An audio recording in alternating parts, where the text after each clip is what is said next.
Morning students. आज physical education में हम आपको पढ़ाएंगे फिफ्थ लेसन नंबर 5। आज न्यू लेसन है, हमारे 4 लेसन कंप्लीट हो गए। अब हम आपको आज पढ़ाएंगे लेसन नंबर 5, शारीरिक शिक्षा का विकास एवं वृद्धि, growth and development of physical education. Clear? आज इसमें हम पढ़ेंगे विकास और वृद्धि के विषय में। ठीक है।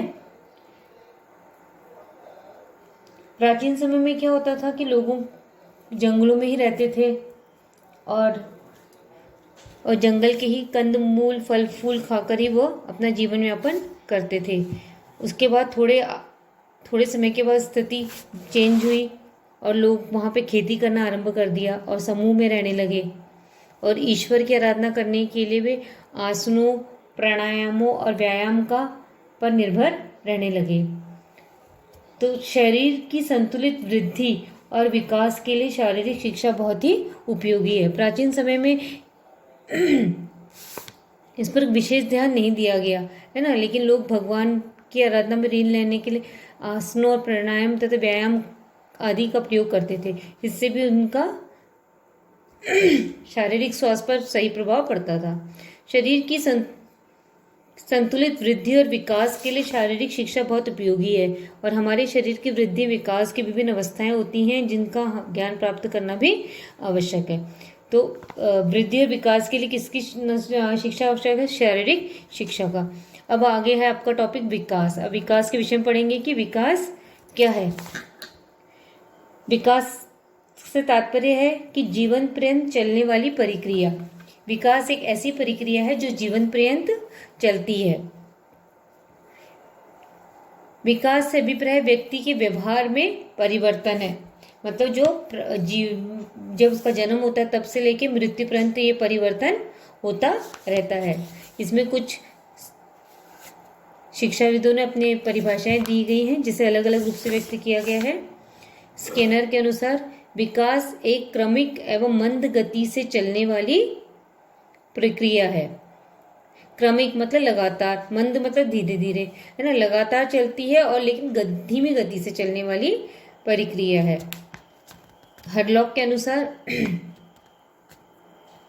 विकास के अंतर्गत क्रमबद्ध और सटीक परिवर्तनों की प्रगतिशील श्रृंखला शामिल होती है जो परिपक्वता की ओर उन्मुख होती है। विकास साधारण प्रयास में अधिक महत्वपूर्ण है जिसका अवलोकन तथा किसी सीमा तक मूल्यांकन एवं मापन किया जा सकता है, जो 3 रूपों में होता है, जैसे शरीर निर्माण, शरीर शास्त्र और व्यवहार। इनमें मतलब परिवर्तन होता रहता है। तो हम कह सकते हैं कि गर्भाधान से प्रारंभ होकर जीवन पर्यंत मतलब जन्म से लेकर मृत्यु पर्यंत जीवन प्रसार में शारीरिक एवं मानसिक क्षमताओं के स्वरूप में जो क्रमिक परिवर्तन होता है उसी को हम विकास कहते हैं। अब विकास के आधारभूत सिद्धांत देखेंगे। पहला तो ये है कि निरंतर विकास का सिद्धांत कि ये जन्म से लेकर मृत्यु तक चलने वाली प्रक्रिया है। विकास क्रम का सिद्धांत, ये मतलब ये क्रमिक रूप से चलती है। जैसे अगर शिशु पहले जब जन्म लेता है तो वो अपने जन्म के हिसाब से ही पहले एकदम से जन्म होती है कि वो दौड़ने लग जाता है, नहीं ना, तो उसमें क्रमिक परिवर्तन होता है, क्रम से परिवर्तन होता है। जैसे वो पहले गति विकास से सबसे पहले वो बैठना, फिर खड़े होना तथा उसके पश्चात ही वो चलना सीखता है। समान प्रतिमान का सिद्धांत, इस सिद्धांत के अनुसार प्रत्येक जाति अपनी जाति के समान एवं अनुरूप विकास के प्रतिमान ग्रहण करती है। जैसे प्रत्येक मानव चाहे वो भारत में हो, इंग्लैंड में अथवा ब्राजील में उत्पन्न हुआ हो, लेकिन विकास का क्रम तो समान ही होता है। मतलब मनुष्य कहीं का भी हो, लेकिन जो विकास का क्रम होता है वो सभी के लिए एक जैसा होता है। सरलता से जटिलता की ओर का सिद्धांत, सरलता से जटिलता मतलब बच्चों में भी आमतौर में दिखाया जाता है कि पहले उन्हें सरल चीज पढ़ाई जाती है, फिर धीरे धीरे कठिन की तरफ लेकर जाया जाता है। वैसे ही व्यक्ति पहले सरल क्रियाएं होती हैं, बाद में जटिल क्रियाएं होती हैं। 5th है व्यक्तिगत विभिन्नताओं का सिद्धांत, प्रत्येक व्यक्ति का शारीरिक एवं मानसिक विकास उसके शारीरिक एवं मानसिक गुणों के अनुसार ही होता है। इसी प्रकार हर प्राणी का विकास भी अलग अलग होता है। क्यों? क्योंकि वो उसके शारीरिक और मानसिक विकास पर निर्भर करता है। शारीरिक विकास मतलब किसी की कद काठी लंबी होती है, कोई बहुत छोटा होता है, कोई सामान्य होता है और कोई मध्यम होता है, तो उसी के अनुसार उनका शारीरिक विकास भी होता है। विकास की भिन्न गति का सिद्धांत। शरीर के सभी भागों का विकास एक साथ तथा एक गति से नहीं होता है और न ही मानसिक विकास समान रूप से होता है। यह काफी सीमा तक व्यक्तिगत भिन्नता पर निर्भर करता है।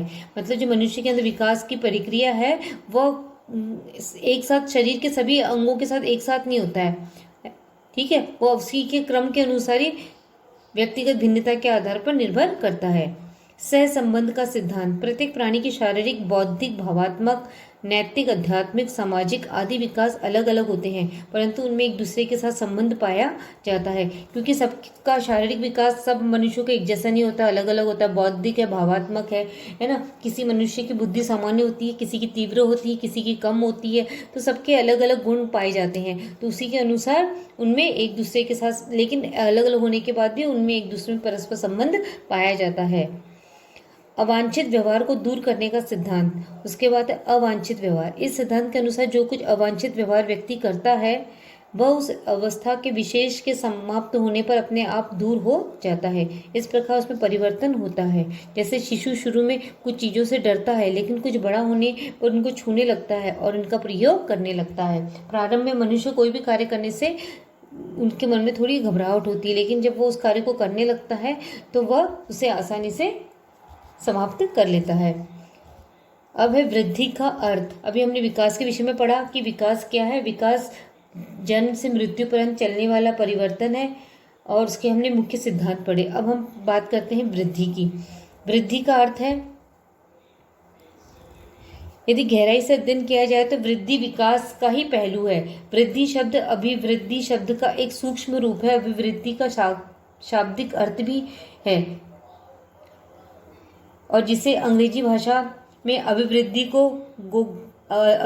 को ग्रोथ भी कहते हैं, जिसका अर्थ है कि अभिवृद्धि जीव की मनोशारीरिक प्रक्रिया है जिसके द्वारा व्यक्ति क्रियाशील एवं सृजनात्मकता में वृद्धि करता है और प्रगतिपूर्ण तरीके से परिपक्वता की ओर बढ़ता है।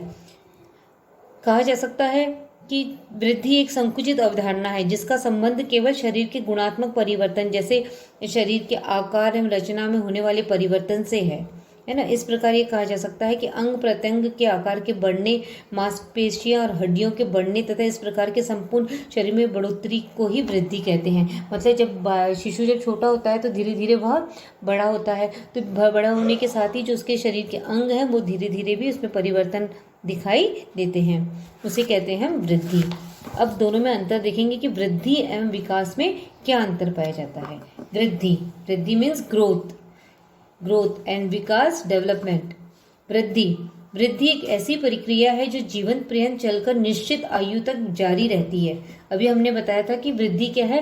वृद्धि ऐसी प्रक्रिया है जो जीवन पर्यंत चलकर निश्चित आयु तक ही रहती है, क्योंकि मनुष्य के जो शारीरिक अंग प्रत्यंग है वो एक निश्चित आयु तक ही बढ़ते हैं, उसके बाद वह स्टॉप हो जाते हैं, है ना। आपने देखा होगा कि सामान्यतः मनुष्य की जो हाइट है, ऊंचाई भी है, वो 21-22 तक ही बढ़ती है, उसके बाद वह अपने आप रुक जाती है। उसके बाद मनुष्य की कद भी बढ़ना बंद हो जाता है। तो एक निश्चित समय तक की जो वृद्धि होती है उसे हम कहते हैं वृद्धि।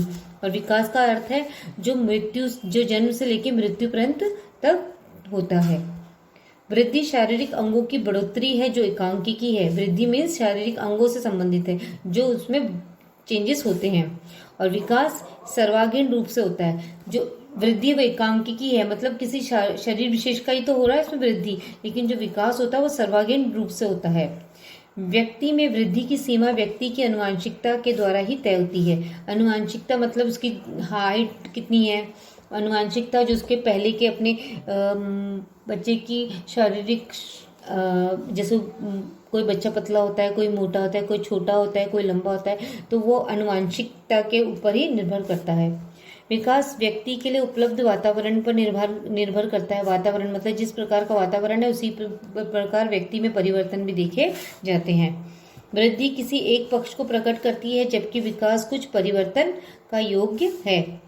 वृद्धि की प्रक्रिया में होने वाले परिवर्तनों को मापा व तोला जा सकता है, लेकिन विकास को मापा व तोला नहीं जा सकता है। वृद्धि विकास का एक चरण है, और जबकि विकास वृद्धि के बिना नहीं हो सकता है। वृद्धि में आकस्मिक परिवर्तन नहीं होते हैं, जबकि विकास में आकस्मिक परिवर्तन देखे जाते हैं। वृद्धि पौढ़ावस्था पर रुक जाती है, जबकि विकास निरंतर होने वाली प्रक्रिया है तथा इसलिए वह जीवन पर्यंत चलती है। वृद्धि क्या होती है? एक जीवन पर्यंत चलकर जन्म के साथ ही शुरू होकर एक निश्चित अवधि तक होती है, और विकास जन्म से लेकर मृत्यु तक चलती रहती है। क्लियर हो गया होगा कि वृद्धि और विकास में क्या अंतर पाया जाता है। वृद्धि मतलब शरीर के अंग में जो बढ़ोतरी होती है वह वृद्धि होती है। विकास का अर्थ है, विकास व्यक्ति के व्यवहार में जो परिवर्तन होता है उससे संबंधित है। और इसमें आप देखेंगे कि व्यक्ति का सर्वांगीण विकास भी होता है। वृद्धि एवं विकास को प्रभावित करने वाले कारक।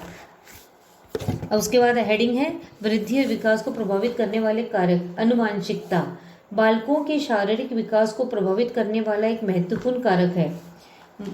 मानव मतलब माता पिता में कुछ विशिष्टताएं होती हैं जिन्हें बालक अपने माता पिता के जीन्स से ही प्राप्त करता है। जीन्स मतलब माता पिता के ही जो जीन्स होते हैं अंदर है ना शरीर, उसी के अनुसार, जैसे अगर माता पिता की हाइट कम है और वो लंबे नहीं है, ज़्यादा दुबले पतले हैं, तो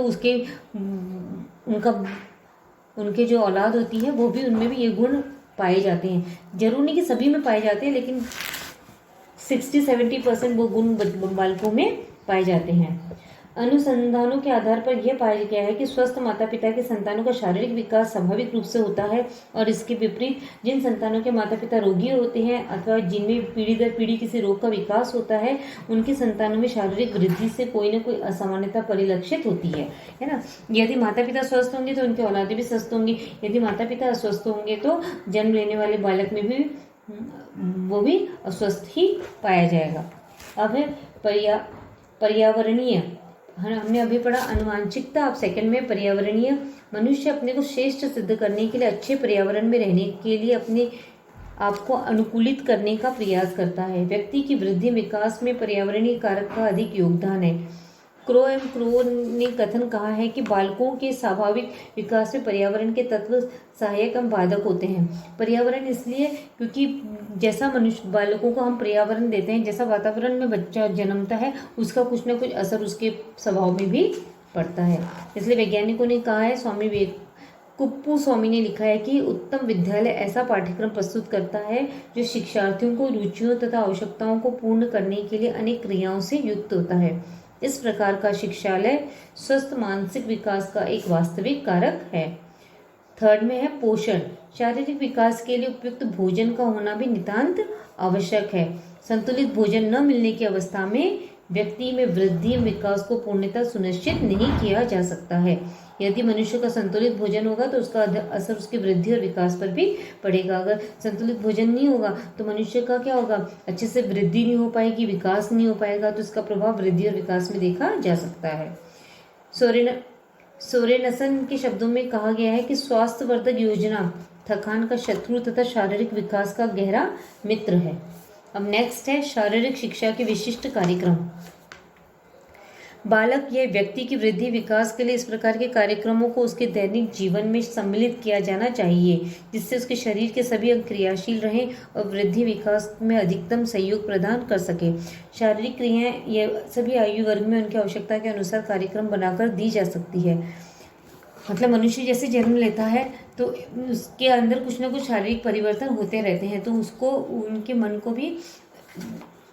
भी क्या किया जाता है, उनमें भी जन्म जीवन से स्टार्ट होती है, मृत्यु पर्यंत उनका परिवर्तन उसमें हम देखा जाता है। तो इन क्रिया और सभी आयु वर्गों की इनकी आवश्यकता के अनुसार कार्यक्रम बनाकर दिए जा सकते हैं। मतलब हर आयु वर्गों को उनका अच्छे से शारीरिक विकास हो, उसी के अनुसार उसको उसी क्रम में रखकर उनसे अलग अलग कार्यक्रम उनसे किए जा सकते हैं। जैसे छोटे बच्चे हैं, छोटे बच्चों के लिए इस प्रकार के क्रियाकलाप रखेंगे कि वह उसी लेवल पर कर सके, और बड़ों के लिए उसके अकॉर्डिंग बड़ों के हिसाब से ही रखे, अलग अलग विभिन्न तरीके के कार्यक्रम रखे जा सकते हैं जिससे कि उनकी वृद्धि और विकास में कोई भी उनका वृद्धि और विकास बहुत अच्छे तरीके से हो सके। अब है आगे की हेडिंग है बाल विकास की अवस्थाओं का वर्गीकरण। अब बाल विकास की अवस्थाओं को उन्होंने 4 अवस्थाओं में उसे विभाजित किया गया है। पहला है साधारण तौर पर शिक्षा के विचार से। साधारण तौर पर शिक्षा के विचार से उन्होंने शिक्षा के आधार से किया है कि गर्भावस्था जन्म से पूर्व है ना। शैशवावस्था को उन्होंने जन्म से 6 वर्ष तक का माना है। जब बालक जन्म लेता है और 6 वर्ष तक रहता है तो ये अवस्था होती है शैशवावस्था। बाल्यावस्था 6 वर्ष से 12 वर्ष तक की अवस्था को कहा गया बाल्यावस्था। उसके बाद वो 12 वर्ष से 18 वर्ष तक कहा गया किशोरावस्था। और जोन्स के द्वारा वर्गीकरण। जोन्स ने बाल विकास की प्रक्रिया को 3 भागों में विभक्त किया है। उनके अनुसार बाल विकास की निम्न 3 अवस्थाएं हैं। उन्होंने 3 भागों में किया है, जैसे शैशवावस्था, बाल्यावस्था और किशोरावस्था। उन्होंने डायरेक्ट शैशवावस्था को जन्म से लेकर 5 वर्ष की आयु तक शैशवावस्था, फिर 5 से 12 बाल्यावस्था और 12 से 18 हो गई किशोरावस्था। और प्रोफेसर हडलॉक के द्वारा भी इसे अलग वर्गीकरण किया गया। इनके द्वारा बाल विकास की प्रक्रिया का अधिक सूक्ष्म वर्गीकरण प्रस्तुत किया गया है। उन्होंने गर्भावस्था, नवजातावस्था भी उन्होंने की है। गर्भावस्था मतलब गर्भधारण से जन्म तक, और नवजातावस्था मतलब जन्म से 14 दिन तक। जब बच्चा का जन्म होता है उसके 14 दिन तक उन्होंने लिखा है उसे नवजातावस्था, मतलब नया जब बच्चा पैदा होता है तो 14 दिन की अवस्था। फिर शैशवावस्था, वही सेम कंडीशन आ जाएगी, शैशवावस्था, बाल्यावस्था और किशोरावस्था। उसके बाद हरलॉक ने किशोरावस्था को पुनः 3 भागों में उन्होंने विभाजित किया। किशोरावस्था को भी पूर्व किशोरावस्था 11 से 13 और मध्य किशोरावस्था 13 से 17 और उत्तर किशोरावस्था 17 से 21 वर्ष। वैसे सामान्य वर्गीकरण है। यह सत्य है कि विभिन्न सिद्धांत विद्वानों ने अपने अपने विचारों के अनुसार बाल विकास की अवस्थाओं का वर्गीकरण किया है, परंतु आज के आधुनिक विद्वान एवं सामान्य वर्गीकरण को उत्तम मानते हैं, जो निम्न प्रकार है। गर्भावस्था उन्होंने 4 भागों में किया, गर्भावस्था, शैशवावस्था, बाल्यावस्था और किशोरावस्था। तो इन वैज्ञानिकों ने अपने हिसाब से इस अवस्थाओं को वर्गीकृत किया गया है। क्लियर हो गया। आज हमने पढ़ा आप लोगों को वृद्धि एवं विकास के विषय में बताया कि क्या वृद्धि क्या विकास है और उन दोनों में क्या अंतर पाए जाते हैं और उनके क्या सिद्धांत हैं और उनका किस प्रकार वर्गीकरण किया गया है। अब हम नेक्स्ट क्लास में पढ़ेंगे कि आयु का वृद्धि एवं विकास से संबंध। क्लियर है। और अभी सब बच्चों ने बुक्स तो परचेज कर ली होगी। क्लास जब आप लोग फिजिकल एजुकेशन की क्लास देखते हो तो आपके पास अपनी अपनी बुक्स होनी चाहिए, ठीक है, ताकि आप लोगों को समझने में और भी आसानी रहे। क्लियर।